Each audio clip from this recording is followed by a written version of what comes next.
crise de ansiedade, síndrome do pânico, depressão, fome, desespero, divórcio. É o que mais se fala nesse momento, é o que mais escutamos nos aspectos emocionais e psicológicos do ser humano. O que está acontecendo com o Brasil? O que está acontecendo com o mundo? O que esse Covid-19, esse coronavírus, vem trazer? Uma coisa eu tenho certeza, não se passa por uma pandemia, não se passa por um vírus, não chega um vírus no nosso planeta e faz o estrago que tem feito apenas por fazer, ou apenas porque houve um vírus que se espalhou. Não, é muito mais do que isso, é muito mais profundo e talvez não estamos conseguindo entender qual a mensagem que esse vírus trouxe a nível planetário para o nosso planeta Terra. Como estávamos? Como estava o ser humano antes desse vírus chegar até aqui? Não tínhamos mais percepção, não olhávamos mais para o nosso próximo. A tecnologia chegou de uma forma avassaladora e de repente viramos seres humanos robotizados. Não tirávamos mais os olhos do nosso celular, não olhávamos mais para o próximo.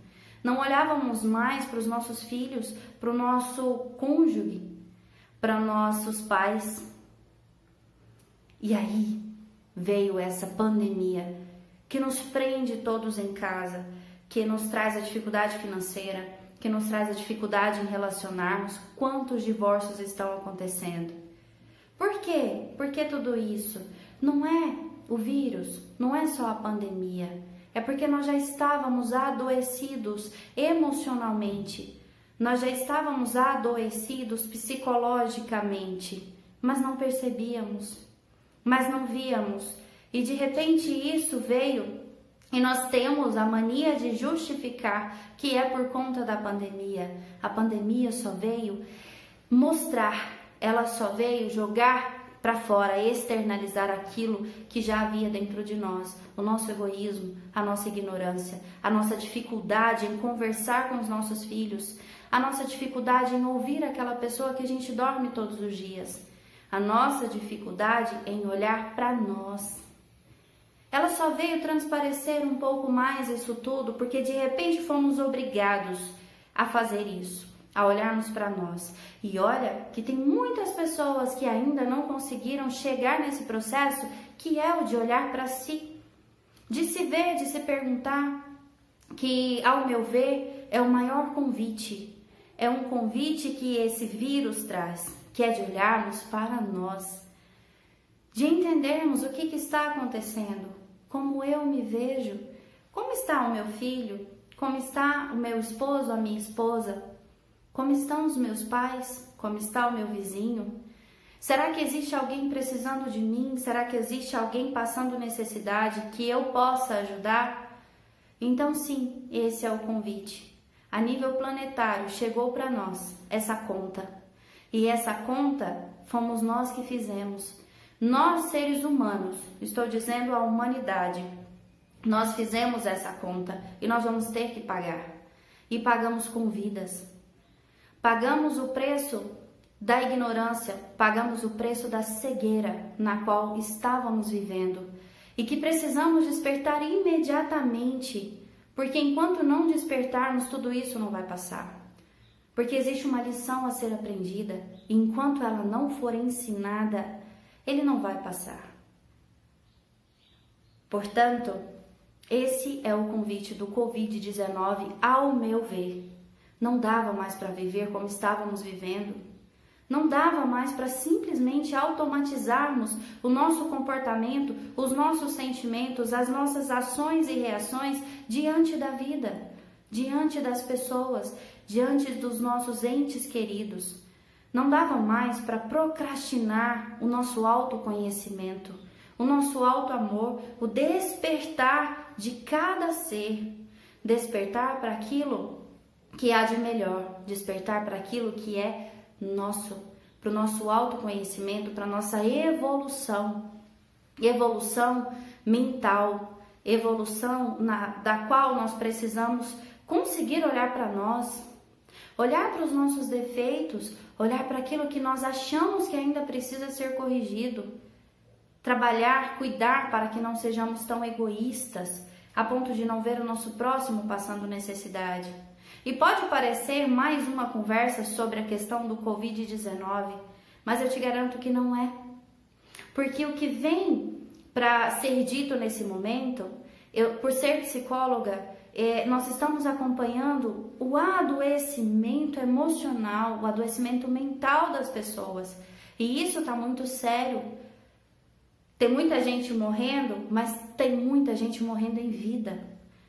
Tem muita gente que está morrendo sem morrer, morrendo em vida, morrendo emocionalmente, desistindo ou entrando em processos depressivos, dos quais vem se tornando cada vez mais difícil de reverter ou cada vez mais graves, a ponto de levar ao suicídio. Então sim, nós precisamos falar sobre isso, porque existe um adoecimento, uma morte em vida, do qual não se fala. Se fala muito nas pessoas que estão vindo a falecer a nível planetário. Mas precisamos falar também desse outro lado. O que precisamos fazer? Qual é o maior motivo disso tudo estar acontecendo com a gente? Disso tudo estar acontecendo aqui no Brasil e no planeta inteiro? De estar aqui com o nosso vizinho ou do outro lado do mundo, a situação é a mesma. E o que isso tudo vem dizer é para olharmos para nós, para que consigamos deixar esse egoísmo de lado, para que consigamos acalmar a nossa mente e pela primeira vez talvez termos contato com a lucidez ou com o equilíbrio. E como é que a gente faz para ter equilíbrio diante de uma situação dessa? É olharmos para nós e entendermos qual a lição temos que aprender com isso tudo. O que isso tudo quer me dizer? Qual a lição que a vida vem trazendo a cada um de nós? Não dá mais para simplesmente fingir ou ignorar que as coisas estão acontecendo e tocar a vida do mesmo jeito. E quem insiste em viver assim está sentindo as consequências muito mais sérias ainda. Porque não dá para fazer de conta que não tem nada acontecendo mais. Existe um problema. Existe um vírus que está matando boa parte das pessoas, que está matando pessoas próximas, pessoas que a gente conhece e sei lá se vai chegar até em nós. Então vamos entender, fala-se em um fortalecimento do sistema imunológico, isso é fundamental para a gente passar. Fala-se em ficar em casa, fala-se em cuidar da nossa saúde. Mas eu peço, e vamos olhar também para a nossa saúde mental, para as nossas emoções. Vamos sequer perceber o que está acontecendo com a gente nesse momento. Tá difícil ficar em casa, tá difícil trabalhar tão pouco, tá difícil não mais fazer as coisas, a rotina de ir aqui, ir ali, fazer isso, fazer aquilo. De repente as nossas válvulas de escape reduziram. E nós somos obrigados a lidar com nós mesmos. Somos obrigados a olhar para nós, a ter um tempo livre e pensar o que eu vou fazer agora? O que eu vou fazer com esse tempo? É exatamente essa reflexão. É tempo de investir em você. É tempo de olhar para você. De entender o que está acontecendo e o que você sente em relação a tudo que está acontecendo. E o que você poderia fazer para melhorar a sua situação, para melhorar os seus pensamentos, para melhorar o convívio com a sua família, melhorar o convívio com as pessoas do seu trabalho. E se não tiver mais trabalho, o que eu posso fazer para me reinventar nesse momento? A resiliência de não baixar a cabeça para a vida e se entregar emocionalmente, ou entregar a nossa mente a esse vazio, ou essa automatização. É o que mais estamos vendo, vidas vazias. Vivemos uma série de vidas vazias, mas que a gente não conseguia sequer ver que essa vida estava vazia. E aí entramos em contato com o nosso vazio. E é esse vazio que assusta, é esse vazio que desencadeia em somatizações graves. E o remédio, a cura, é olharmos para nós e entendermos o nosso vazio. Por que estamos vazios? O que falta para preencher aquele vazio que eu sinto? Aquela angústia, aquele desespero que muitas vezes bate. O que falta para preencher esse vazio é autoconhecimento e autoamor. São esses dois aspectos e eu venho falando sobre isso há diversos meses, sobre essa questão da necessidade de nos preenchermos de autoconhecimento e autoamor. E como é que a gente faz isso? É fazendo esse movimento inverso. É o movimento de não mais só externalizar e procurarmos válvulas de escape. É o movimento de voltar para dentro de nós. É a introspecção. Mas não é essa introspecção de isolamento, de solidão. Não. É a introspecção de se conhecer, de se perceber, de repente se perguntar, e agora o que eu faço? E agora o que eu posso fazer? Não mais vivermos essa automatização de procurar válvulas de escape lá fora, de simplesmente tô angustiado, vou fazer isso, tô angustiado, vou sair, tô angustiado, vou beber, tô angustiado, vou me refugiar a diversas válvulas de escape, que são inúmeras, que eu nem vou falar todas aqui. Mas a mais comum tem sido o álcool, certo? É não mais fazer esse movimento externo de eu tô angustiado, eu busco alguma coisa para preencher. Eu tô triste, eu busco alguma coisa para não mais me sentir triste. É fazer um movimento inverso, é trazer aqui para dentro. Eu estou angustiado. Por que eu estou me sentindo assim? Eu estou preocupado. Estou preocupado com o quê? Perdi o meu emprego. E agora? E agora eu tenho duas opções. Ou eu desespero e entro nessa automatização mais uma vez da nossa mente de entrar em desespero e não conseguir ver saída, ou eu busco uma saída, ou eu verifico quais as minhas possibilidades de melhorar, quais as minhas possibilidades de fazer algo diferente, talvez fazer algo que eu nunca fiz, para que volte a ter o sustento.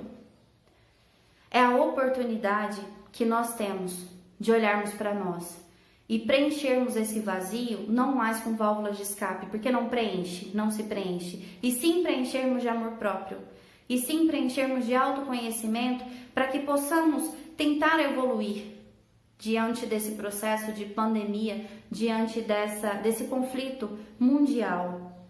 E aí nós temos algumas outras opções, que é de assistir o jornal, morrer de raiva, ou de preocupação, ou de desespero por conta de tudo que está acontecendo ali, ou então nós entendemos as notícias, não imersos aquilo o dia inteiro, e simplesmente todo mundo tem consciência do que está acontecendo. Não tem nenhum ser humano que não sabe que a gente está em plena pandemia. Todos nós sabemos. E o que a gente pode fazer com isso?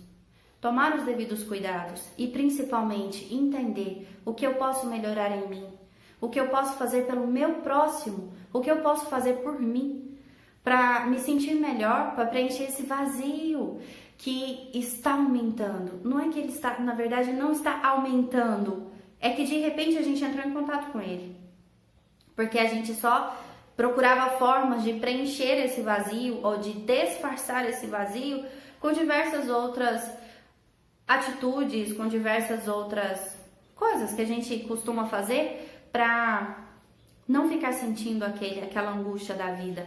A gente diz angústia de viver. E essa angústia de viver é quando o nosso vazio está muito grande. Que a gente externaliza pelo dinheiro, pela beleza, pela droga, pelo álcool, pelo sexo. A gente passa por diversas válvulas de escape ali. A gente procura sair de qualquer forma dessa angústia. É normal, é um mecanismo de defesa da nossa mente, procurar qualquer coisa que seja para que a gente não entre em contato com aquela dor, com aquele sentimento ruim. Só que nesse momento, o convite é esse, é de olharmos justamente para essa dor, para esse vazio e tentarmos nos curar da melhor forma possível. E como é que a gente pode curar, como é que a gente pode preencher? Olhando para nós, ajudando o nosso próximo, cuidando de pessoas, cuidando de nós. Isso sim é algo que preenche, porque nos faz evoluir, nos faz dar um passo à frente. E quando a gente dá um passo à frente, a gente não volta atrás. Nós nos tornamos melhores a cada dia, nós nos tornamos pessoas mais evoluídas. E a gente precisa aprender a amar. Sim, a gente pode aprender a amar. Aprender a amar a nós mesmos, aprender a nos amar, aprender a ter mais compaixão, ter mais cuidado com os nossos pensamentos. A nossa casa mental, ela é sagrada. E a gente não pode permitir que tudo quanto é jornal ou tudo quanto é pessoa simplesmente venham com uma notícia bombástica ou algo ali, uma fofoca ou algo que vai fazer mal. É como se colocasse uma sementinha podre aqui na nossa mente. É como se adoecesse um pedacinho da nossa mente, que automaticamente adoece os nossos pensamentos. E com os nossos pensamentos adoecidos, nós passamos a ter uma energia ruim. De repente tudo parece não fazer sentido. De repente o positivismo ele se perde. É assim mesmo, vai dar tudo errado, tá tudo isso, tá tudo aquilo. Cadê a resiliência? Vamos olhar para isso. Cadê as possibilidades? A mesma chance que tem de dar errado tem de dar certo. A mesma chance que nós temos de sair dessa situação de forma mais positiva, tem sim de dar errado, depende de nós, depende de cada um de nós. E é tudo autorresponsabilidade, somos nós que escolhemos aquilo que nós queremos passar. Somos nós que escolhemos aquilo que nós iremos e queremos sentir. Sim, somos nós. Amanda, mas eu não escolhi passar por isso, eu não escolhi sofrer, eu não escolhi perder o emprego. Como é que estavam os seus pensamentos antes disso tudo acontecer? Como é que estava a sua vida antes disso tudo acontecer? Então nós escolhemos por autorresponsabilidade aquilo que nós vamos passar. É um pouco confuso, mas observe os seus pensamentos. Eles vão te dizer como é que você está emocionalmente. Você pensa o tempo todo em coisas negativas? Você pensa o tempo todo que tudo vai dar errado? Você pensa o tempo todo que você vai morrer ou que vai acontecer o pior?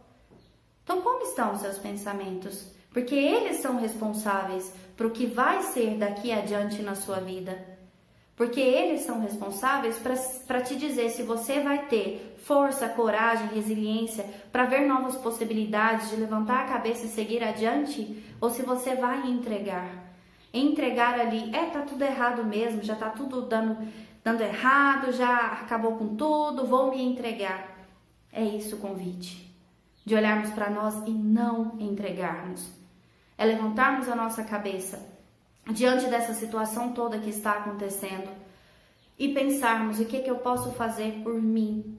E quando o vazio, a tristeza, a angústia bater, e ela tem vindo com muita força, porque estávamos vivendo a geração de vidas vazias, e quando ela bater, faça esse movimento, olhe para si, olhe para os seus pensamentos, olhe para aquilo que você estava vivendo durante ou até antes disso tudo começar.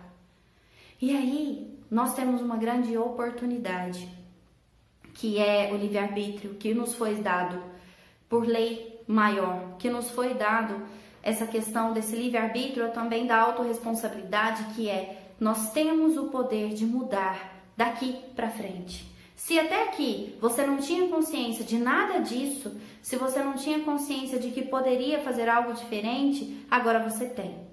Que é aqui que a gente pode mudar. Como? Primeiro passo é olhar para si. E como é que nós vamos fazer esse movimento? Olhar primeiro para os nossos pensamentos. Como eles estão? O que você tem pensado de ontem para hoje? Vamos pegar só esse pequeno intervalo de tempo, de ontem para hoje. O que passou na sua mente? Passou coisas positivas? Passaram possibilidades? Passaram felicidades? Ou você só tem pensado no negativismo, no medo, no desespero, na dor? O que tem passado aí? É essa observação que vai te dizer como está a sua vida. Porque é ela que vai te dizer o que você está vivendo, o que você está fazendo. É positivo? É negativo? Como é que você tem visto a vida? Como é que você tem visto você? Como é que você tem olhado para você, para o seu sentimento, para a sua autovalorização? Você se valoriza, você se olha, você tem compaixão por tudo que você está passando, levanta a cabeça e continua? Ou muitas vezes nós estamos entrando no processo de vitimismo, até mesmo vitimismo. Ah, tá tudo lascado mesmo, deixa tudo arrebentar, ou a coisa tá ruim e vai ficar ruim, é assim mesmo, e coitado de mim. Autorresponsabilidade. Nós vamos viver aquilo que nós levantarmos e fizermos. A vida vai ser aquilo que nós fizermos dela.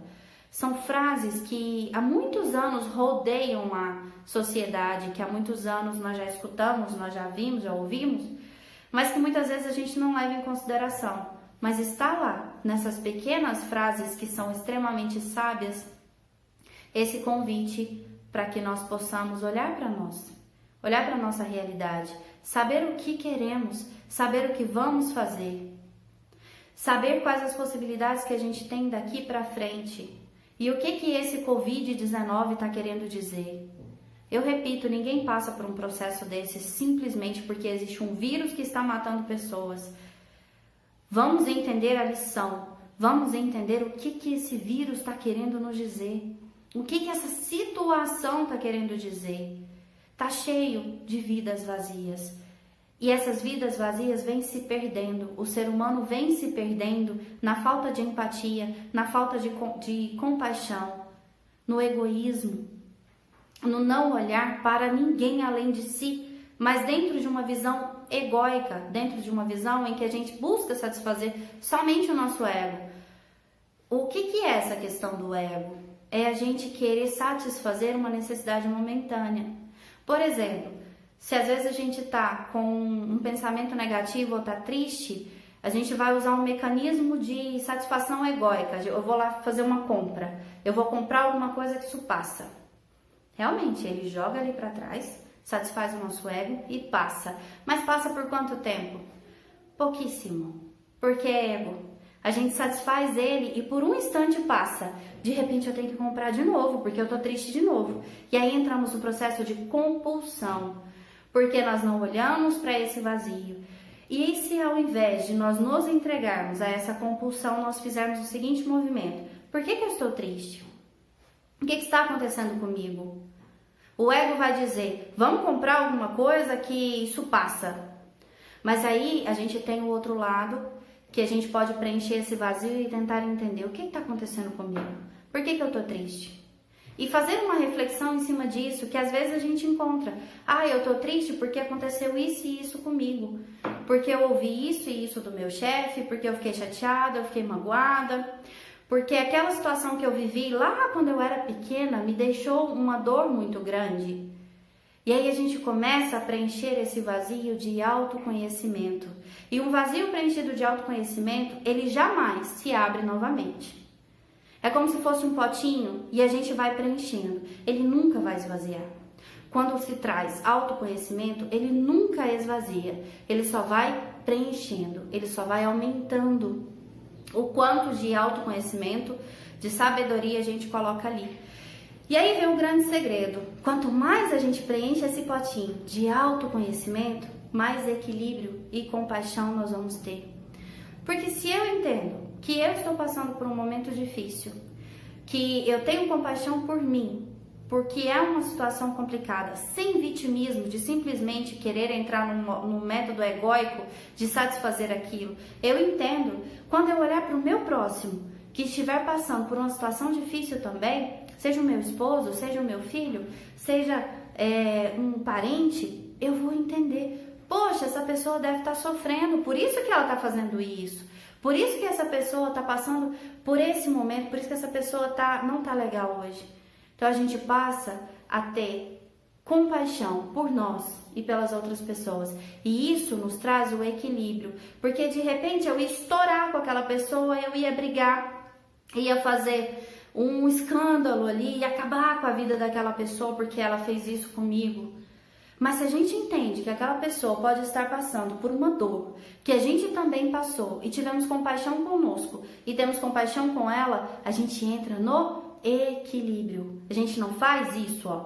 Tô com raiva, tô feliz, tô triste, tô... A gente não oscila mais assim. A gente passa a ter mais equilíbrio e passar pelas nossas emoções, passar pelos nossos impactos emocionais com menos reatividade, com menos reação. Porque a gente tem um sistema de resposta muito rápido. Eu sinto, faço. Eu sinto, falo. Às vezes eu nem elaboro o que eu senti e eu já faço. Ou eu já falo. Ou eu já tento satisfazer a minha necessidade egóica para não ficar mais me sentindo triste diante daquela situação. Certo? Então é muito importante nesse momento nós entendermos o que está acontecendo com o planeta. O que está acontecendo conosco, com cada um de nós que estamos passando por esse processo, cada um a seu jeito, cada um a seu modo, um com menos impacto, outro com mais impacto. Alguns chegam a passar fome, outros já não chegam na fome, mas chegam em outros problemas emocionais graves, com problemas dentro de casa. Então é ter compaixão por cada ser humano, porque estamos todos no mesmo barco. Eu vi uma tirinha, um negocinho que apareceu no meu Instagram esses dias que diz: não estamos todos no mesmo barco, estamos todos na mesma tempestade. Que seja, o que eu posso fazer pelo meu próximo nessa tempestade? Mas antes de fazer pelo meu próximo, o que eu posso fazer por mim? Primeiro eu me estendo as mãos, eu cuido de mim. Aí eu vou ter compaixão por mim, eu vou me entender diante dessa situação e verificar as possibilidades de mudança, verificar as possibilidades de estar melhor diante dessa situação. Então eu estendo a minha mão para o outro. E num processo também de compaixão por aquele outro, eu o ajudo. Quem é esse outro? Muitas vezes é a pessoa que está dentro de casa com a gente. Não estou dizendo daquele outro que está lá na rua, aquele também é muito importante. Mas a gente precisa começar por esse que está dentro de casa. É a pessoa que a gente escolheu para viver, são os nossos pais, os nossos familiares, os nossos filhos. É essa mão que eles precisam que nós consigamos estender, mas com compaixão e com equilíbrio. Lares estão sendo destruídos, brigas, e muitas brigas estão acontecendo dentro das casas. Por quê? Porque tá todo mundo no mesmo lugar e ninguém olha para si. Tá todo mundo culpando o outro, a culpa é sua, não foi você, é assim porque você é desse jeito. E a gente tá brigando e não paramos para olhar para nós. E enquanto não pararmos e olhar para nós e tivermos compaixão por nós e por aquele outro que está primeiramente dentro da nossa casa, isso tudo não vai passar. Porque existe uma lição, e se ela não for aprendida, não passa. Assim como a vida, quando a gente vai aprender a andar, a gente cai, tenta de novo, cai, tenta de novo. Enquanto a gente não anda, a gente não para de cair e machucar. E assim são as lições da vida. A gente vai apanhando e aprende e passa por aquilo. E ao meu ver, o grande convite dessa pandemia, desse vírus, é justamente para que consigamos olhar para nós. E primeiro, olharmos para o que podemos ser e fazer para nós. Quem nós somos? O que nós queremos chegar? O que nós sentimos? Ah, Amanda, eu sinto muita raiva. Isso eu tenho escutado bastante em consultório. Muita raiva. Você tem raiva do quê? De onde veio tanta raiva? Busque olhar para si e não simplesmente expressar com agressividade em todas as pessoas que estão à sua volta a sua raiva. E olhe para ela e converse com ela. Raiva, por que você está aí? O que está acontecendo? Você tem raiva do quê? E muitas vezes nós entramos em contato com raiva de algo que já passou ou uma raiva que está acontecendo ali naquele momento e nós não olhamos para ela. Se não olhamos para ela, a gente vai ficar projetando essa raiva em todo mundo. Aí briga com o tio, com o pai, com a mãe, com todo mundo que está perto. E até os que estão longe, porque hoje a gente tem a possibilidade de conversar com pessoas que estão longe pelo celular. Então a gente briga até com essas pessoas. Ao invés de brigar, de só externalizar a raiva ou de só tentar preencher esse vazio a nível egóico com superficialidades, Vamos olhar mais a fundo e entender o que esse sentimento quer te dizer. O que isso aí que está acontecendo, que você está sentindo, está querendo te dizer? Então olhe para isso. Tire um tempo, 5 minutos que seja, para você olhar para si e entender cada sentimento que vem sentindo. Porque essa é a única forma que nós temos nesse momento de conseguirmos lidar melhor com nós.